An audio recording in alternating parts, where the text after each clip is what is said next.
Election commission కాస్త Modi election commission గా మారిపోయింది. ఇది అన్యాయం, ఇది దారుణం, ఇది దుర్మార్గం. ఇటీవలే చూసాము ఎలా రాహుల్ గాంధీ గారు ఒక పవర్ పాయింట్ ప్రెజెంటేషన్ ద్వారా ఎంత అద్భుతంగా ఎలక్షన్ కమిషన్ ఆఫ్ ఇండియా ఎంత ఘోరంగా విఫలమైందో దేశం ముందు, ప్రజల ముందు కొన్ని నగ్న సత్యాలను ఎంత స్పష్టంగా బయట పెట్టారో దేశం అంతా చూసింది. ఎలా రాహుల్ గాంధీ గారు ఎలక్షన్ కమిషన్ ను ప్రశ్నించారో అందరం చూసాం. కానీ ఈ రోజు వరకు కూడా ఎలక్షన్ కమిషన్ ఆఫ్ ఇండియా దగ్గర నుంచి ప్రశ్నించిన ఒక్క ప్రశ్నకు కూడా సమాధానం రాలేదు. ఎందుకు అని అడుగుతున్నాం. మీకు చెప్పుకోవడానికి సమాధానం లేదు కాబట్టే ఈ రోజు మీరు సమాధానం చెప్పుకోలేక ఉన్నారు. ఎలక్షన్ కమిషన్ ఆఫ్ ఇండియా కాస్త వాళ్ళ తరపున మాట్లాడడం మానేసి బీజేపీ తరపున మాట్లాడడం మొదలు పెట్టింది అంటే ఇక బీజేపీ చేతుల్లో తొత్తులుగా మారినట్టు అర్థం కాదా? అయినా రాహుల్ గాంధీ గారు సంధించిన ప్రశ్నలకు ఇంతవరకు సమాధానం చెప్పలేకపోతుంది అంటే చెప్పే దమ్ము ఈసీకి లేదు అంటే వారు తప్పు చేసినట్టు కాదా? మళ్ళీ అడుగుతున్నాం. రాహుల్ గాంధీ గారు సంధించిన ప్రశ్నలకు సమాధానం చెప్పండి. డిజిటల్ ఓటు జాబితాను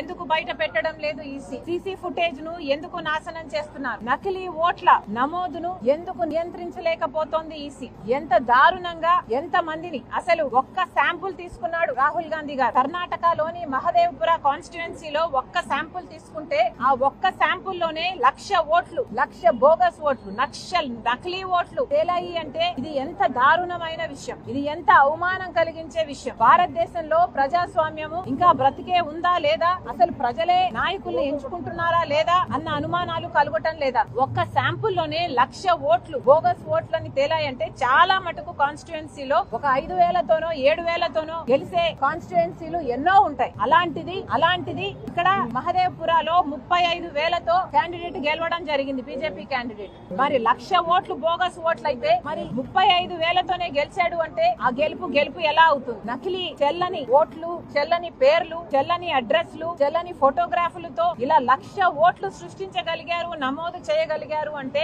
ఇది అక్రమం కాదా? ఎలక్షన్ కమిషన్ మీద యాక్షన్ తీసుకోవాల్సిన అవసరం లేదా? ఎలక్షన్ కమిషన్ సమాధానం చెప్పాల్సిన అవసరం లేదా? మహారాష్ట్రలో 5 గంటల తర్వాత 60 లక్షల ఓట్లు నమోదయ్యాయి అంటే ఈ ఓట్లన్నీ ఎవరేశారు? సీ ఫుటేజ్లు ఉన్నాయా? ఏవీ లేవు. ఏది చెక్ చేసుకోవడానికి వీలు లేదు. ఇంత దారుణంగా ఎలక్షన్ కమిషన్ పనిచేస్తుంది అంటే ఎంత ఘోరం. 5 సంవత్సరాలలో నమోదు కాని ఓట్లు ఎలక్షన్ లో ఉన్నాయన్న 5 నెలల్లోనే 1 కోటి ఓట్లు, కొత్త ఓట్లు నమోదు కాగలిగాయి అంటే ఇది బోగస్ ఓట్లు కాక ఇక మరి ఏమిటి? అందుకే కాంగ్రెస్ పార్టీ దేశ పౌరుల హక్కును కాపాడడం కోసం, వాళ్ళ ఓటు హక్కు కోసం ఒక ఉద్యమం చేపట్టింది. కాంగ్రెస్ పార్టీ ప్రజాస్వామ్యం కోసం, మన రాజ్యాంగాన్ని కాపాడుకునే విషయంలో ఎప్పుడూ వెనకడుగు వేయలేదు. రాహుల్ గాంధీ గారు ఇది వరకు కూడా మన రాజ్యాంగాన్ని కాపాడుతాను, ప్రాణాలు పోయేంత వరకు, ప్రాణాలు పోయినా సరే రాజ్యాంగాన్ని మాత్రం మేము బ్రతికించుకుంటాము అని ఇదివరకే చెప్పడం జరిగింది. మళ్ళీ కాంగ్రెస్ పార్టీ ఈ సందర్భంగా దేశ ప్రజలందరికీ హామీ ఇస్తుంది. కాంగ్రెస్ పార్టీ ఈ ఉద్యమాన్ని చేపట్టింది, ఓట్ చోరీ అన్న ఉద్యమాన్ని చేపట్టింది కేవలం దేశ ప్రజల